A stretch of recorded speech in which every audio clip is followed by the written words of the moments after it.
করতে হবে হবে না ইনশাআল্লাহ। গণতন্ত্র প্রতিষ্ঠা হবে।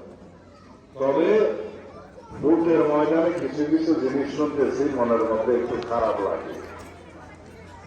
এই দুনিয়ার জন্য কি আমরা আখেরাত বিক্রি করা কি করবে? কেউ যদি বলে, আমি কারোর উদ্দেশ্যে বলতে চাচ্ছি না, কোন দলের উদ্দেশ্যেও বলতে চাচ্ছি না, কিন্তু আস্তে আস্তে কিছু কিছু কথা শুনলাম, মনটা খারাপ হয়ে গেল। কেউ কেউ বলতেছে মানুষের কাছে গিয়ে নাকি কেউ কেউ বলেছে মাথা একটা ভোট দিলে ভেসে যাওয়ার একটা চান্স আছে। কেউ কেউ বলতেছে এবার জান্নাতের টিকিট পাওয়ার একটা সম্ভাবনা আছে, দয়া করে ওনার কাছে যদি ভোট দেন। জান্নাতের টিকিট যদি কেউ বেছে, এই বাস স্টেশন কোথায়, বাস এটা কোথায়, কোন জায়গা থেকে ছাড়বে? আপনারা স্বাধীনভাবে যেখানে খুশি ভোট দেবেন, যে মাঠে খুশি ভোট দেবেন, যে প্রার্থীকে পছন্দ করে দেবেন, কিন্তু কেউ ধোঁকাবাজি করে যদি বলে যে এই মাঠে ভোট দিলে জান্নাত দেওয়া যাবে, ইমান নষ্ট হয়ে যাওয়ার সম্ভাবনা।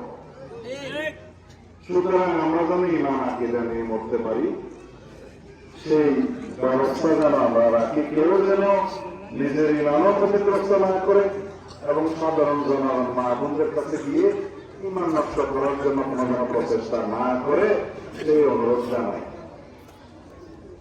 দুনিয়া, রাজনীতি, গণতন্ত্র, ভোট, এগুলো সবই দুনিয়াদারি। তবে রাষ্ট্রের সুশাসনের জন্য মানুষ যাতে ইমান আকীদা নিয়ে বসবাস করতে পারে, সেরকম একটা আমাদের সিদ্ধান্ত নিতে হবে। এই দেশে ইসলামী মূল্যবোধের সরকার প্রতিষ্ঠা করেছে শহীদ রাষ্ট্রপতি জিয়াউর রহমান। বাংলাদেশের সংবিধানে বিসমিল্লাহির রহমানির রহিম সংযোজন করেছেন শহীদ রাষ্ট্রপতি জিয়াউর রহমান। মহান আল্লাহর উপর আস্থা এবং বিশ্বাসকে রাষ্ট্র পরিচালনার মূলনীতি হিসাবে সংবিধানে সংযোজন করেছিলেন আমাদের নেতা শহীদ রাষ্ট্রপতি জিয়াউর রহমান। আর তোমার সমাজ মুসলমান আছে না বাজে? তা এখন ইয়ার বড় যদি কেউ কেউ হয় যে ইকে দিয়ে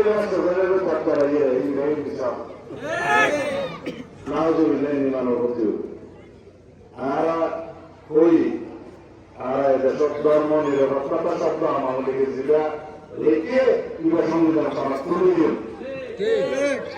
এই সংস্কার হলো রেখে আর বুঝিলে আল্লাহ দিলে আমরা ভক্ত করি এবং প্রত্যেকের ঘোষণা দিয়ে যারা বাংলাদেশের মধ্যে কোরআন সন্ন্যার বিপরীতে কোন কানুন আইন হবে না।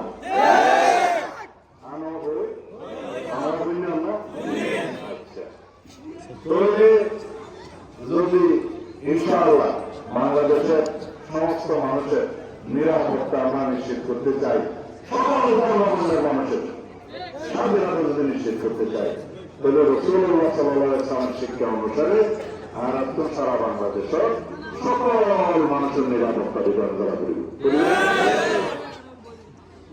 কোন স্বাধীনতা নিশ্চিত করা করিব না। কোন গণতান্ত্রিক অধিকার, সাংবিধানিক অধিকার, মানবাধিকার নিশ্চিত করা হইল না।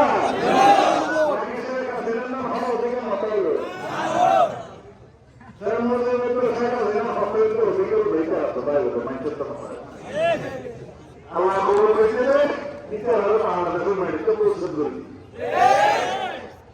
এখন দিল্লি থেকে দরকার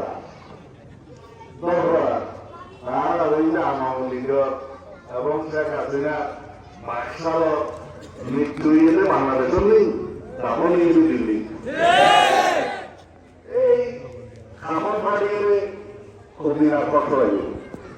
আল্লাহ তারা বাংলাদেশের মধ্যে যেহেতু আমাদের বাংলাদেশের অধিকার নিষেধ